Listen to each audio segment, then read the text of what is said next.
Hello, welcome to Universities UK Innovation and Growth webcast. My name is Greg Wade. And my name is Kevin Richardson from the Higher Education Funding Council for England.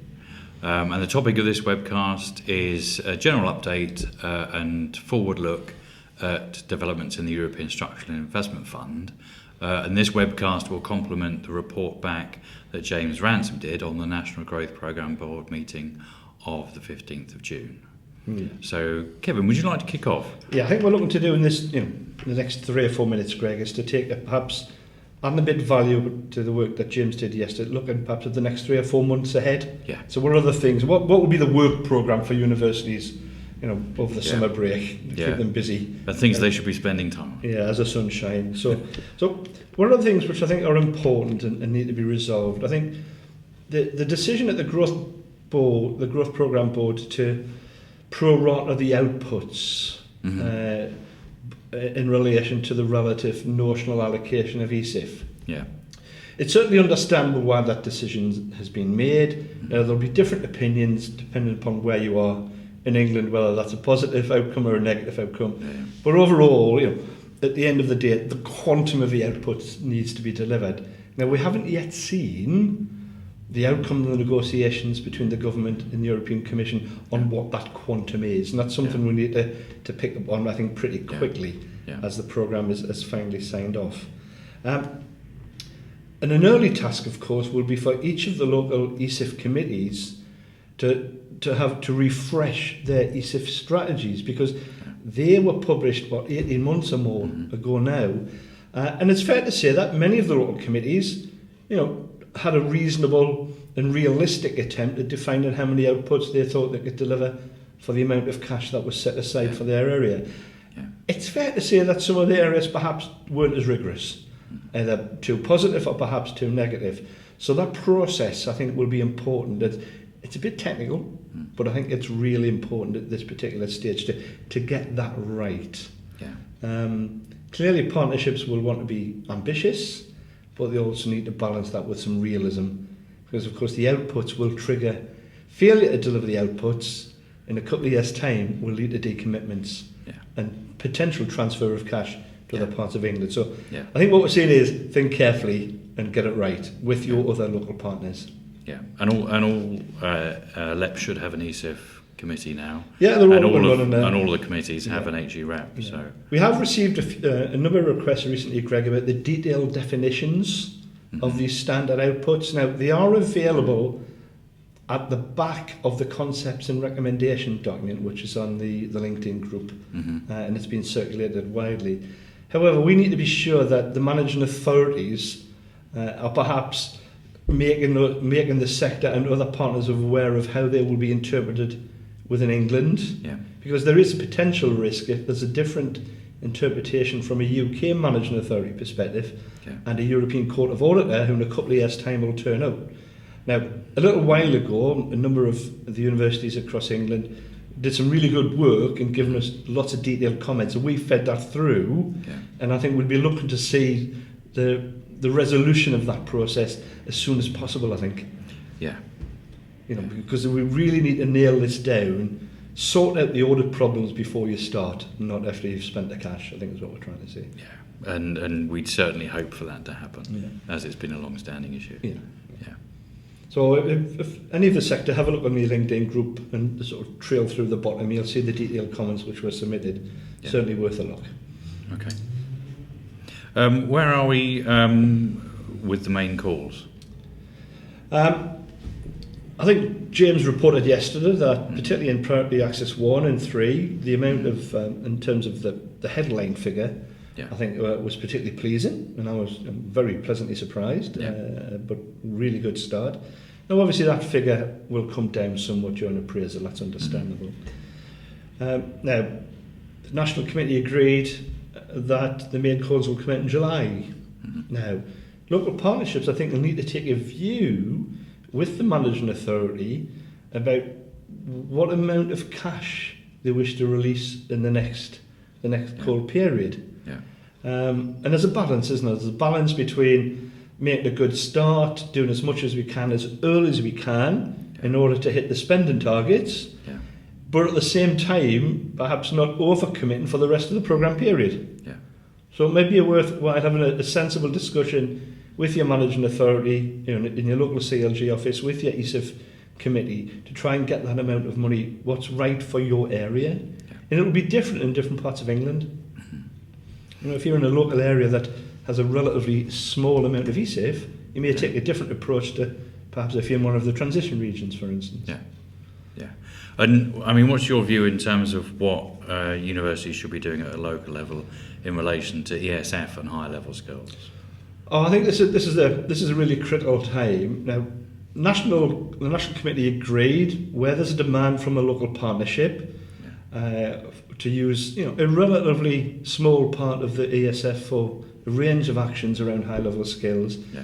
Now is the time now to be sitting down with the other partners in the ESIF committee and with the nominated representative from the Department of Work and Pensions. Yeah. Now, each area now has a nominated person. Mm-hmm. So if the university doesn't know the name of that person, they should be speaking to the LEP to find out that name. Yeah. And shaping what exactly and what type of activity the local partnership wishes to commission as part of that calls process. Because that needs to be done now in order for the national call to happen later in July.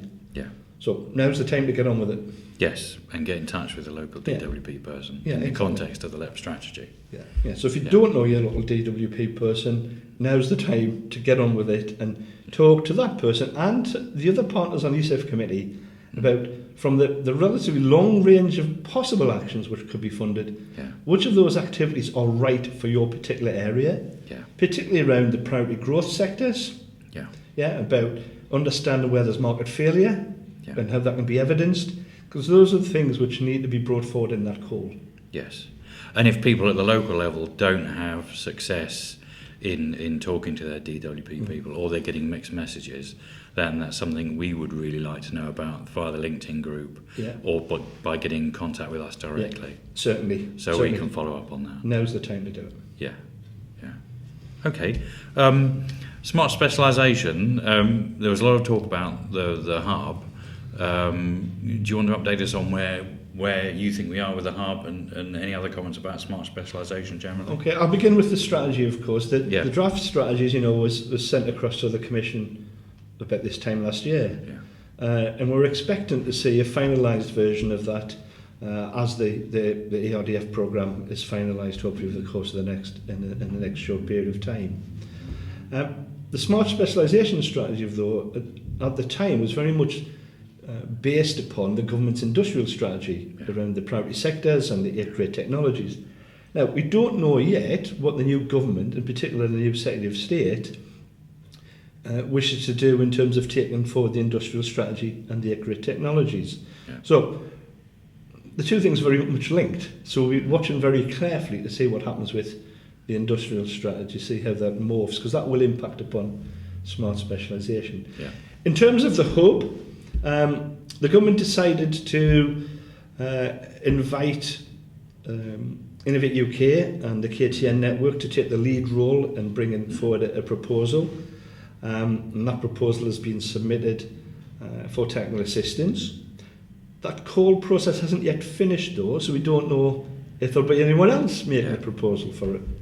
But on the assumption that a decision is made shortly after the end of June, and I would guess probably by the Technical Assistance Advisory panel, there's intention and a hope that by the beginning of September, some firm proposals will be announced and work can begin in earnest early in the new term kind of thing. And as part of that, we at the Higher Education Funding Council, we're keen to invest a relatively small amount of match funding as part of a mix with Innovate UK and with the Department of Business, and ensuring that through the delivery that we brought forward by the National Centre for Universities and Business, NCOB, then there will be support for universities to engage in the application of smart specialisation at the local level. So I think what I'm saying is, hopefully the procurement process will go through its mechanisms, and then early September we'll have some firmer plans to announce, I think. And we'll be looking to establish strong links between the hub and our LinkedIn network and our working groups and colleagues in the sector, so they can complement each other. Okay, I'm gonna lurch into acronym area. So SUDs and IBs. Anything to update on that or comments on those? Yeah, this is where we get at the realms of other things happening elsewhere. And of course, Yes. there's the devolution bill is being presented in the House of Lords. The proposals for some powers and finances to be devolved.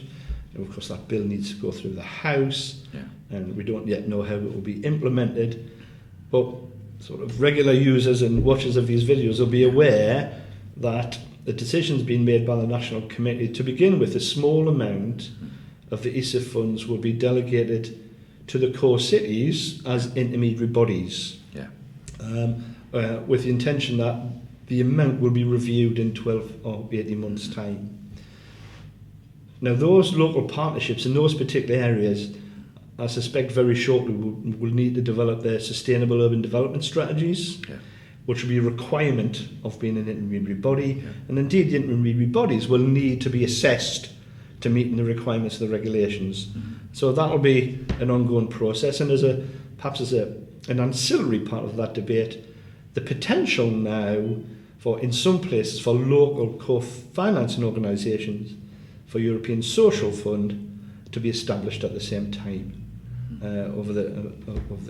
as part of that sort of wider devolution debate. I'm guessing that's more for the medium term rather than the summer holidays, to be honest, Greg. Yeah. Okay, CFOs, another acronym, local CFOs. Yeah, I think that will be wrapped up as part of that wider debate. There have been a small number of CFOs during the previous programme period, but generally not. From a university perspective, though, I think it's important to think, well, are these processes pivotal? Are they crucial? And in some respects, from a university, provided there's a proper partnership process in which universities, along with others, can play a role of collaborative leadership, and provided that the best projects, defined by the strategy, the regulations, and by local needs, provided the best projects get picked, in some respects, it's an indirect issue of the technicalities of how the monies are managed behind the scenes. So I think my advice is to universities, be aware of the debates about intermediary bodies, be aware of the debates about CFOs, but continue to focus on the stuff that's important. Providing the best projects to meet local and national needs and deliver good products to businesses and customers. Okay, that's really helpful. And finally, I think a few comments about sort of underpinning structures and support and documents. One area that we've been picking up on regularly with DCLG is progress in relation to the national subcommittees. And they've been grateful for the very strong number of nominations that we've put forward. A big thank you for those volunteers and their patience as the governance structure is being established. But I think that's now a priority, I feel. Yeah, I'd be looking to the different managing authorities now to bring those structures in place, to put in place a proper partnership-based leadership team, as it were, which involves the managing authorities, but a wider range of stakeholders at the national level, and taking a leadership role through those committees and supporting the national committee to do that. And we're looking to see those established sooner rather than later. Yeah, absolutely.